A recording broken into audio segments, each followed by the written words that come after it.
This is new video of a man Miya Marcano's family believes is her maintenance man, carrying her stuff away the day after she went missing and 2 days before he turned up dead.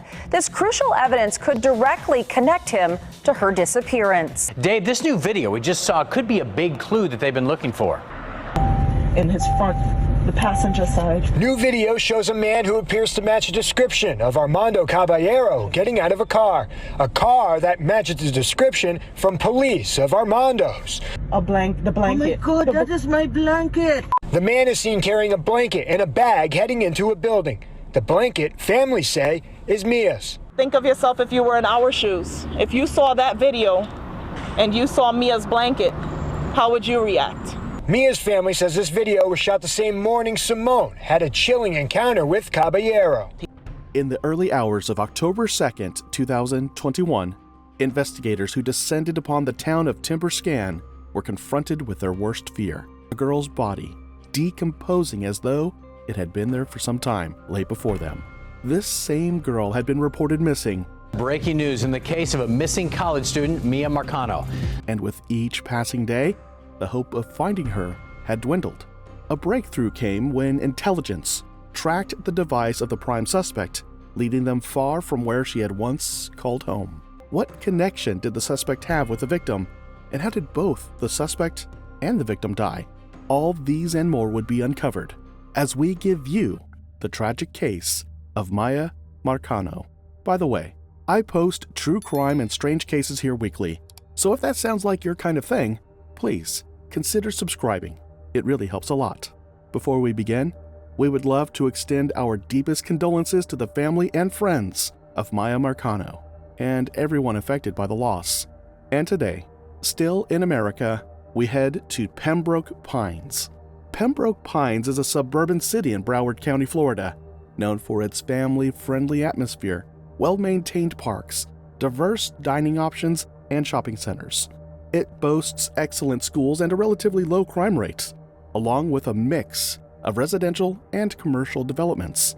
The city's cultural diversity and proximity to Miami and Fort Lauderdale make it a desirable location for those seeking a quiet lifestyle with urban conveniences nearby. Pembroke Pines also has a growing population and offers a range of housing options, from gated communities to affordable housing. It is in this city that we find the family of Miya Marcano. Miya Marcano, born in 2002, was a vibrant young woman of Trinidadian descent who lived with her family in Fort Lauderdale. She came from a close-knit family that adored her and was heavily involved in her life. She had a younger brother, Marlon Jr., and was especially close to her father, Marlon Marcano, a well-known Trinidadian DJ known as DJ Eternal Vibes. Family was central to her upbringing, and they shared a deep bond that extended beyond just blood ties. Miya Marcano, a 19-year-old from South Florida, left her home in Pembroke Pines after graduating from Flanagan High School and flew all the way to attend Valencia College, which was in Orlando. When Miya first arrived, she asked about renting an apartment at Arden Villa Apartments. The place was luxurious, but the rent was high, between $1,500 and $2,500 per month, which was too expensive for her. Even though it was a lot, she really liked the apartment and wanted to live there. While she was looking for ways to make it more affordable, she found out the apartment complex was hiring. To save on rent, Miya applied for the job and got it. This helped reduce her rent, making it easier for her to stay at Arden Villa Apartments without spending too much. And although this apartment of hers boasted luxury, which was both self-acclaimed and also evident, for example, the serenity of the environment, gym, pools, and some aesthetic values, it also had a few yet very notable flaws. The maintenance was whack, packing was difficult, and, as I said before, the rent was generally too high. But still, Miya found a way around this, because she was very determined and had plans to travel and further her education. Those who knew her spoke of her ambitions and the bright future she had ahead of her. Miya's job at the complex included tasks such as administrative work and engaging with residents, something that allowed her to interact with many people, including the maintenance staff. One of those individuals was Armando Manuel Caballero, a 27-year-old maintenance worker at the same complex who was hired in June 2021. Over time, Caballero became infatuated with Miya. His interest in her was not reciprocated, and Miya had repeatedly rejected his advances. His obsession became a source of discomfort for Miya, which she continuously expressed to both her family and colleagues. Unfortunately, it seemed these concerns were not fully addressed by the apartment management, despite Caballero's persistent behavior. Because Caballero was a maintenance worker, his role gave him access to residents' apartments, a privilege that became problematic as he began using this access to target Miya. In late September 2021, Miya Marcano was eagerly anticipating a family reunion in Fort Lauderdale, which was also close to Pembroke Pines, for the Miami Carnival, an event her family had long awaited. She planned to fly home on the evening of Friday, September 24th, after her shift at Arden Villa's apartments. That afternoon, around 5 p.m., Miya sent her father a simple but heartfelt message: "Love you too." No one realized it would be her final communication before tragedy struck. Her family waiting for her at the airport grew concerned when she failed to show up on her flight that landed in Lauderdale. It was unlike her to not stay in touch, and her father, a South Florida DJ, had tried contacting her multiple times throughout the day without success. This silence was unusual, and as the hours passed, the family's concern deepened. What started as a day of excitement for a family reunion quickly turned into a nightmare when they realized something was terribly wrong. The family promptly notified the authorities after Miya missed her flight. Her phone was off, and her social media was inactive, both out of character. The family feared something had happened and reported her missing that evening. Orange County Sheriff's Office, this line is being recorded. This is Operator Winstead. How may I help you? Hi, good night. I'm calling to find out if I can have a wellness check, please. Miya's family traveled 200 miles to Orlando, arriving around 3 a.m. When they got there, the investigating officer was there to welcome them. However, they were not there for any pleasantries. As soon as they arrived, they began identifying irregularities in the investigation and pointing them out to the investigator, who had somehow missed them initially. For example, there was a yellow box cutter found under the rug, which was unusual. Another odd occurrence was that the maintenance guy happened to be on site at that unusual hour. This sparked memories for Miya's family, who recalled some disturbing complaints about him. The Orange County Sheriff's Office first interviewed Armando Manuel Caballero, the maintenance worker at the Arden Villas complex. Caballero had worked there since June, and, if you remember clearly, he had expressed romantic interest in Miya, which she had dismissed. Throughout the search, Miya's family remained vocal, especially her father and aunt, who made public pleas for her safe return. Her father posted emotional messages on social media, vowing not to rest until she was found. The family's belief in Miya's strength and their hope that she was alive drove them to push harder for answers. When police officers finally entered Miya's apartment, they found unsettling signs of a struggle. Her room was in disarray, with jewelry scattered and the bed unmade. Most alarming was a pillow with visible bloodstains, raising red flags about what might have occurred. The window was unlocked, although the door was blocked, suggesting someone may have tried to leave in haste. Authorities quickly realized this was no ordinary missing person case.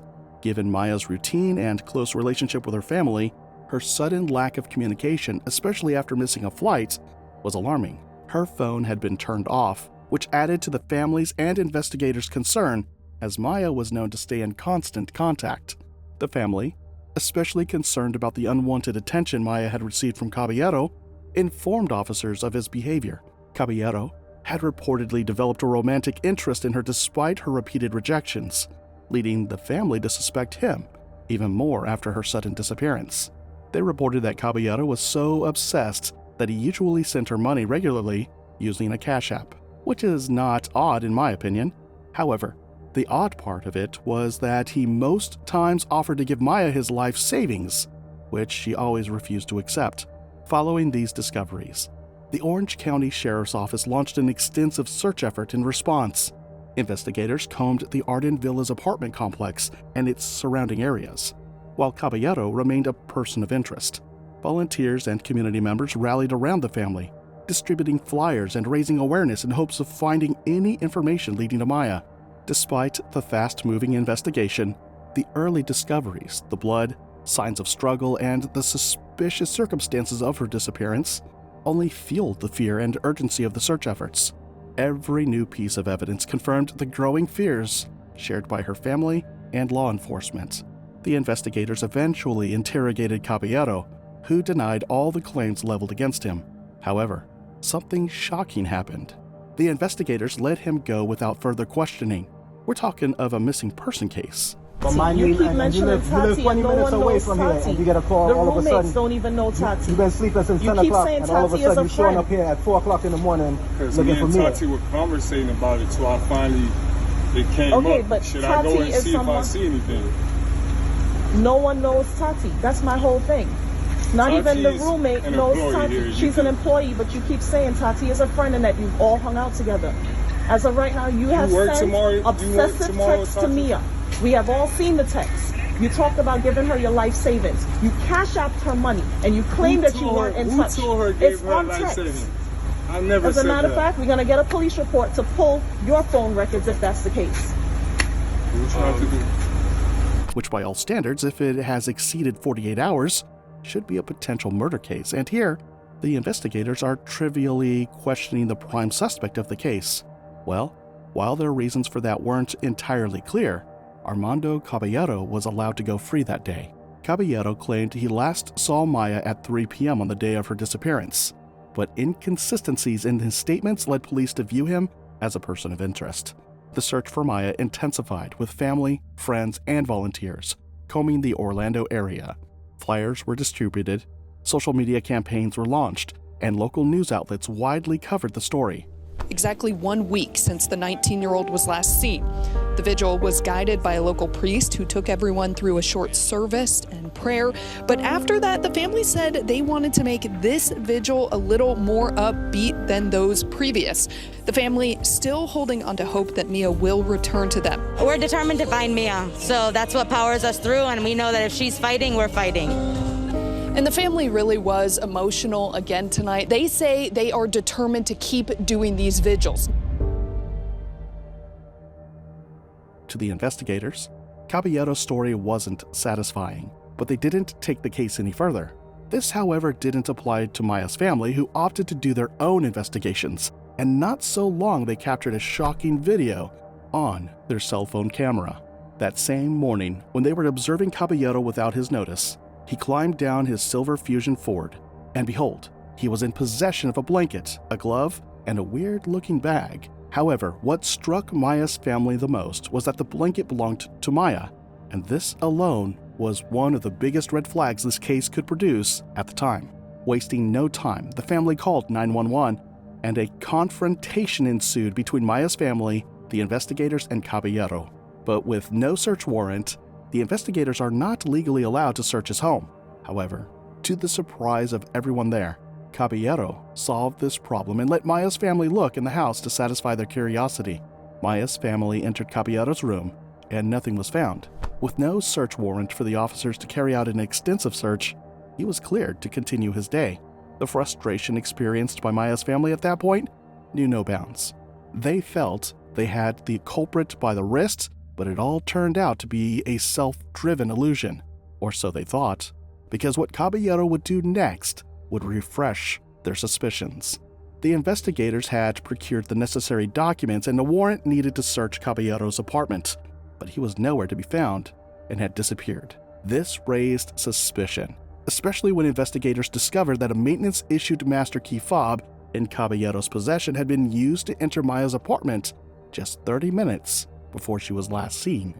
This new information earned Caballero the title of a wanted man, and in no time, the investigators had begun learning more about his profile.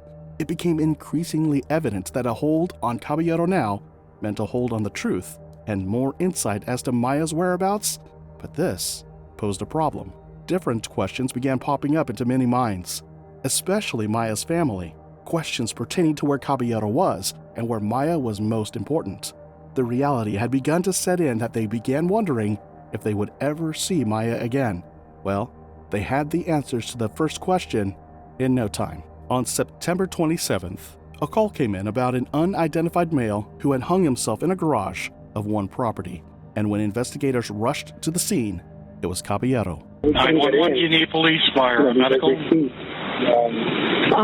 We found a on property. Someone hung themselves from a garage. It's a male. Okay. Yes, a male. All right. He's beyond, he's deceased, beyond any help? I believe so. Okay. He's all right. dead, right? A cleaner who was going about her daily duties had found Caballero dead. This act raised more suspicions, but it looked like the hope of many, especially Maya's family, who would be hoping to get a confession from him as to where their family member was gone. Nevertheless, they remained strong and hopeful. At this point, the search had intensified with more people joining the search, including the FBI, in a bid to cover more radius. Vigils were not left out as the people of interest in the case backed their efforts with faith, and this faith was about to pay off, or was it? I would bring you back to why I asked this question as we progress. The investigators had a peep at Caballero's cell phone data, which showed that he had been to quite a few places, which included downtown Orlando, Paramore, Seminole County, Orange County, and Volusia County. A deeper look at these places he visited, they noticed he recently visited the area of Timber Scan, which proved to be a very dangerous place to be in. Timber Scan, a housing development in Orlando from the 1970s, was meant to be affordable housing, but has fallen into severe disrepair. Buildings are crumbling, and some are condemned, creating a hazardous environment. At night, Timber Scan is especially dangerous. The lack of proper lighting and police patrols makes the area highly unsafe. Violent crime, drug dealing, and gang activity intensify after dark, turning the neighborhood into a hotspot for danger. Residents often face threats and violence, leading many to leave in search of safer living conditions. Timber Scan is not a place you want to be. This case became all the more strange, as Caballero's phone was pinged here at 8 to 9 p.m. at night, and around the time Maya was supposed to take her flight to meet her family in Orlando. Further investigations revealed that Caballero once lived in Timber Scan. So could it be that Caballero was a dangerous entity who just relocated? The police arrived at Timber Scan, feeling a mix of urgency and dread as they began their search. They quickly found personal items belonging to Maya, like her purse and clothes, which suggested she had been there recently. As they reviewed the security camera footage from the area, they saw unsettling images that helped them piece together what had happened. They also collected physical evidence such as DNA samples, which might link Maya's disappearance to the suspect, Armando Caballero. Neighbors reported hearing strange noises and seeing unusual activity, adding to the growing tension. Then, in a secluded part of the property, the police made a grim discovery, and that was Maya's body. Obviously, this is not the update that I wanted to give to everyone today. Earlier today, the Orange County Sheriff's Office Emergency Response Team was searching the area of Timber Scan Apartments that's off of South Texas Avenue in Orange County, and that's when they discovered a body we believe to be that of Miya Marcano. About an hour ago, detectives notified Mia's parents of our tragic news. Our hearts are broken. This discovery brought both relief and sorrow, as it answered some questions but also highlighted the tragic outcome of the case. So when I said their faith was about to pay off, I added, or was it? This was exactly what I meant. When she was found, it was obvious the death didn't just happen. She was bound with duct tape and found partially undressed, with only a bra and a pair of jeans. We're learning that this guy had tape across her mouth, he had the wrist taped, her feet taped together. This news was disheartening to Maya's family and friends, and all those who hoped for her safe return. They wanted to see her, but not in the state in which they did find her. This prompted them to hold several vigils, which pulled numbers of people who wanted to say goodbye for the last time. Much blame was placed on the apartment where she lived, and really, if we're looking at it from a logical point of view, they were the reason this event happened in the first place. Because having access to someone's privacy, no matter the capacity in which that comes in, is an invitation for situations like this. And for this, the apartment management received huge criticism.